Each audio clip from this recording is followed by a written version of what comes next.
অবশেষে চাপে পড়ে সাংবাদিক আক্রমণের দায়ে অভিযুক্ত 3 জনকে আটক করল ধর্মনগর থানার পুলিশ। পাশাপাশি সাংবাদিক আক্রমণের অভিযোগে অভিযুক্ত বাকিদেরকেও খুব শীঘ্রই জালে তোলা হবে বলেও জানিয়েছে পুলিশ প্রশাসন।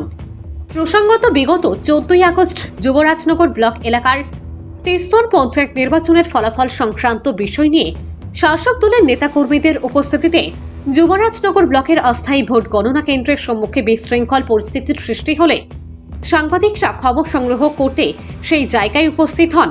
সে সময় কিছু দুষ্কৃতী সাংবাদিকদের দায়িত্ব পালনে বাধা দিয়ে তাদের উপর আক্রমণ চালায়, তাদের ক্যামেরা ও মোবাইল ছিনিয়ে নেওয়ার চেষ্টা করে, যদিও পরবর্তীতে পরিস্থিতি নিয়ন্ত্রণে আসে।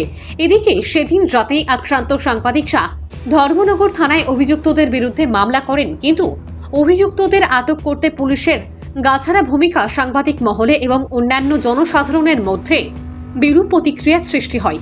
সাংবাদিকরা পুনরায় ধর্মনগরের মহকুমা পুলিশ আধিকারিকের সাথে দেখা করে অভিযুক্তদের কঠোর শাস্তির দাবি করেন। সেখানেও পুলিশের ভূমিকা সন্দেহজনক দেখা দেয়।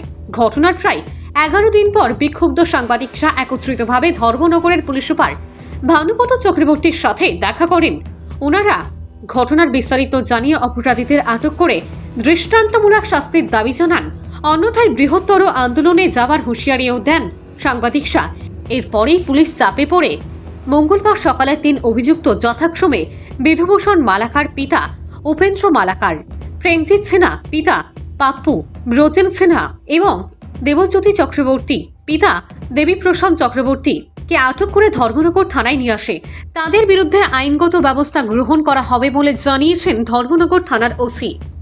গত 14/8/2024 ইংরাজিতে যুবরাজনগর ব্লকে কাউন্টিং নিয়ে যে একটা সমস্যা হয়েছিল, সেই সময় কিছু দুষ্কৃতিকারী এখানে ধর্মনগর স্থানীয় সাংবাদিকদের উপর কিছু হামলা করেছিল।